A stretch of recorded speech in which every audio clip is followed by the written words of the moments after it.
Oi pessoal, tudo bem? Para quem não me conhece, meu nome é Camila, eu sou psicóloga e sou coordenadora de cursos do SEBRAC na unidade Santa Luzia.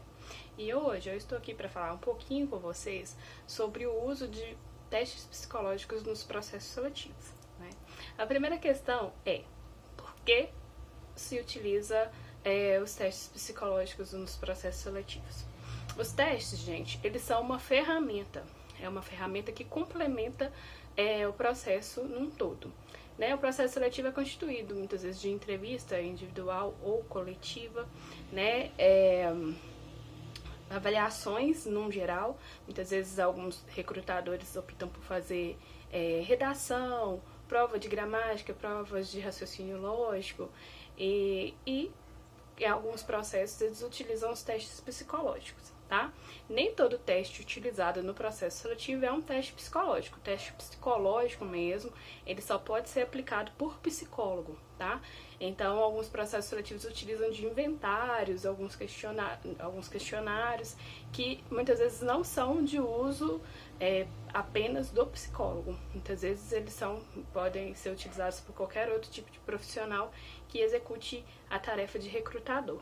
Mas os testes psicológicos são de uso exclusivo dos psicólogos, ou seja, só os psicólogos que podem aplicá-los em processos seletivos, tá? Vou falar um pouquinho dos testes mais utilizados. Eles são o AC, não sei se vocês já ouviram falar, é um que tem uns triângulozinhos para o lado, para o outro, para cima, para baixo. Esse é um teste de atenção concentrada, o nome já diz, né? AC. Ele avalia a concentração e a atenção de quem está sendo avaliado. Então, é um teste que ajuda muito como ferramenta. Próximo desse teste, bem parecido com esse teste, né? Existe um teste chamado D2, que também tem a mesma finalidade, porém ele tem os Ds, tem D, D, com traço em cima, embaixo, enfim, a infinidade de Ds, né? E vocês também têm que ter muita atenção e concentração para executá-lo. Existem outros testes muito parecidos, mas esses são os principais, são os mais utilizados nos processos seletivos. Existe um também que é super famoso, que é o do palitinho, do pauzinho. O nome dele é palográfico. O teste palográfico é um que avalia a personalidade do profissional, de quem está executando. Além disso, ele também tem a função de avaliar a questão de atenção, concentração, agilidade e eficiência e eficácia no processo de trabalho, vamos dizer assim.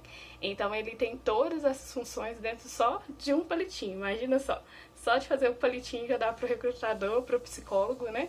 Poder avaliar se você tem uma agilidade legal, tem uma concentração legal, tem uma organização legal. Dá para avaliar muita coisa nesse teste. Existem outros, mas esses são os mais famosos, né? Existem os inventários também, os questionários. Igual eu falei, alguns não são necessariamente de uso exclusivo do psicólogo. Tem alguns que gestores de RH ou algum outro tipo de gestão pode aplicar, né, no seu processo seletivo, mas o psicólogo tem alguns que são exclusivos e só os psicólogos que podem aplicar. Existe um inventário chamado IFP, que ele é psicológico, né?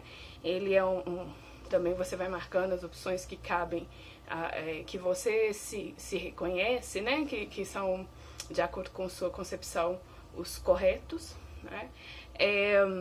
Tem o QATI, que é um questionário também com algumas frases, algumas perguntas que você vai assinalando ali.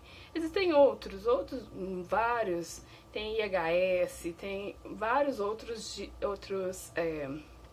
questionários que vocês podem se deparar aí em alguns processos seletivos, que são de avaliação mesmo, e que todos, a maioria, na verdade, avaliam critérios, avaliam as suas características, né? Suas qualidades, defeitos, enfim. Uma série de características que vão influenciar no resultado final do processo seletivo. Existe certo, existe errado? Não, não existe certo ou errado. O teste psicológico, ele vai variar de pessoa para pessoa. Então, o resultado ali, não tem como você... Não existe um gabarito para que você preencha. Claro que, igual o AC e o D2, tem um gabarito das formas, né?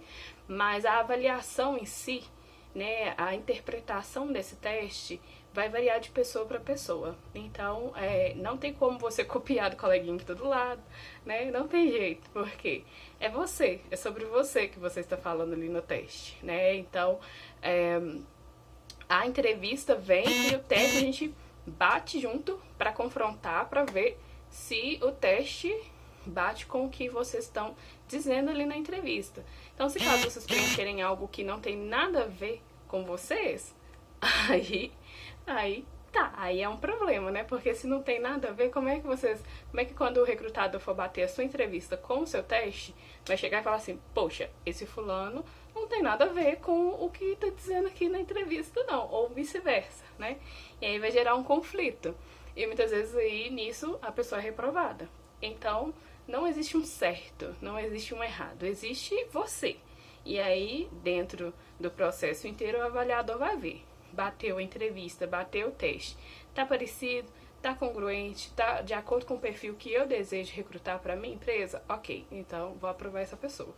Então isso depende, essa questão da aprovação no teste psicológico depende de uma série de fatores. Um deles é o perfil do candidato estar batendo com o que é exigido na oferta de emprego que eu estou fazendo, que eu estou fazendo o processo seletivo para ela, tá?